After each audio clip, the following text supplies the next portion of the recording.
खबरों पर लौटते हैं। रांची से बड़ी खबर है, जहां शाम 5 बजे एनडीए की अहम बैठक होनी है। प्रदेश बीजेपी कार्यालय में यह बैठक होगी। राज्यसभा उम्मीदवार परिमल नाथवाणी भी मौजूद रहेंगे। बीजेपी, जेडीयू, एलजेपी और आजसू विधायक शामिल होंगे। राज्यसभा चुनाव को लेकर के रणनीति बनेगी। एनडीए के 24 विधायकों के साथ मंथन होगा। राज्यसभा चुनाव में एकजुटता का संदेश देने की भी एनडीए की तरफ से बड़ी तैयारी है। तो रांची से बड़ी खबर, जहां शाम के 5 बजे एनडीए की अहम बैठक होनी है।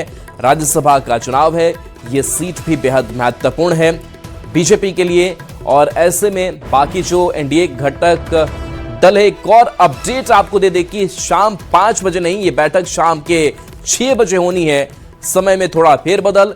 राज्यसभा चुनाव की रणनीति पर इसमें चर्चा होगी। प्रदेश बीजेपी कार्यालय में बैठक होगी। बता दें कि राज्यसभा उम्मीदवार जो है वो परिमल नाथवाणी बनाए गए हैं, जिनकी भी मौजूदगी इस बैठक में होगी। और जो घटक दल हैं बीजेपी के साथ साथ जेडीयू, एलजेपी और आजसू विधायक इसमें शामिल होंगे।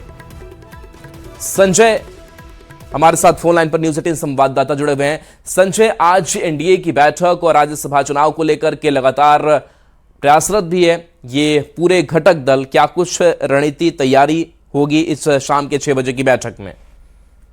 देखिए, बिल्कुल आज शाम 6 बजे जो है एनडीए की बैठक में चूंकि 18 जून को ही आपको जो है राज्यसभा का चुनाव होना है। और राज्यसभा का जो मतदान होगा, मतदान को लेकर के सभी पार्टियां अपनी कर सकते हैं रणनीति। क्योंकि राज्यसभा के चुनाव में जो मतदान होता है उसमें रणनीति बेहद जरूरी होती है, क्योंकि आपको अपने एकजुटता ही इसका रिजल्ट तय करता है।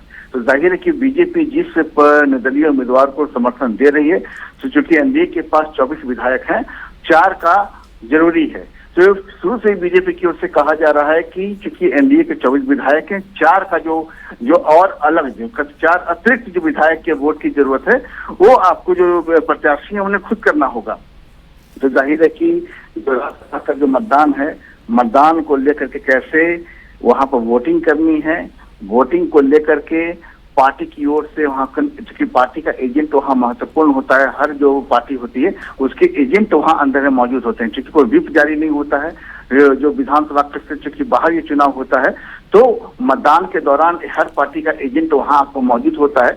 तो पार्टी की ओर से अब जो आखिरी रणनीति होती है कि वास्तव में बीजेपी की ओर से वहां पर कौन एजेंट होंगे एनडीए पर से, क्योंकि जो भी वहां प्रत्याशी आपको वोट करेंगे तो इशारे में वो दिखलाते हैं कि हमने वोट कहाँ किया है, ताकि पार्टी का एजेंट उस वोट को देख सके, क्रॉसिंग वोट ना हो उसको लेकर दिखाना। देखिए, नियम ये भी है कि अगर कोई प्रत्याशी आपको वोट अपने पार्टी से इतर जाकर करता है, तो वहां पर जो पार्टी के एजेंट बैठे होते हैं उसी समय वो ऐतराज कर सकते हैं और उसी समय उनका जो मत है वो कैंसिल हो सकता है। लेकिन ये सब कुछ होता है पार्टी एजेंट के विवेक पर। कोई यहाँ पर ये फिक्स नहीं होता है कि पार्टी एजेंट वहां पर अगर मान ले कि आपस में मत हो गया कि हाँ ये करना है कि ये फलाने प्रत्याशी को मतदान करना है, तो पार्टी जो वहां पर पार्टी के एजेंट होंगे वो वहां पर, क्योंकि वो जो हाथ में स्याही लगती है उस स्याही को दिखाना। चलिए, बिल्कुल संजय, तो शाम की 6 बजे की बैठक बेहद अहम होने वाली है। बहुत बहुत शुक्रिया इस अपडेट के लिए आपका।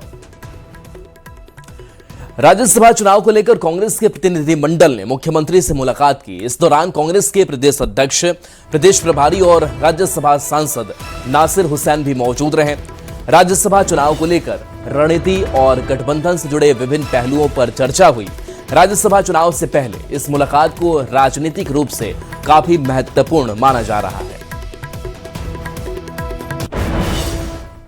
झारखंड में राज्यसभा चुनाव के बीच गहमागहमी और राजनीतिक मुलाकात का दौर चल रहा है। इस वक्त झारखंड के मुख्यमंत्री हेमंत सोरेन से मुलाकात करने के लिए झारखंड कांग्रेस के प्रभारी प्रदेश अध्यक्ष और इसके साथ साथ कांग्रेस के जो राज्यसभा उम्मीदवार हैं यानी प्रणब झा, वो भी पहुंचे हैं। उनके साथ सीएलपी लीडर प्रदीप यादव यहां पहुंचे हुए हैं। 18 तारीख को झारखंड में राज्यसभा के 2 सीटों के लिए जो चुनाव है उसकी प्रक्रिया होनी है। उससे पहले प्रणब झा यानी कि गठबंधन की ओर से जो 2 उम्मीदवार दिए गए हैं, उनमें से एक उम्मीदवार जहां कांग्रेस ने अपना दिया है, तो दूसरा उम्मीदवार झारखंड मुक्ति मोर्चा का है। झारखंड मुक्ति मोर्चा के उम्मीदवार अपनी जीत को लेकर अस्वस्थ हैं, तो वहीं कांग्रेस के उम्मीदवार का भी अब तक ये दावा रहा है कि वो इस राज्यसभा चुनाव में जीत हासिल करेंगे। अंक गणित और आंकड़े को सफल करने का जो प्रयास है उसका दौर चल रहा है।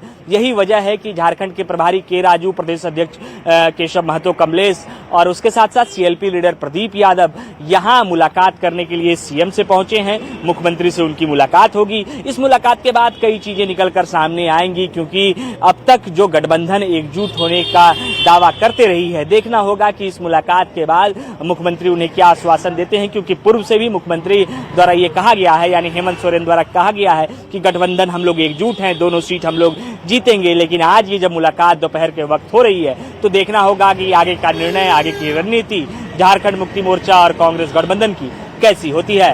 कैमरा पर्सन संजीव तिवारी के साथ गौरव झा, न्यूज 18 रांची।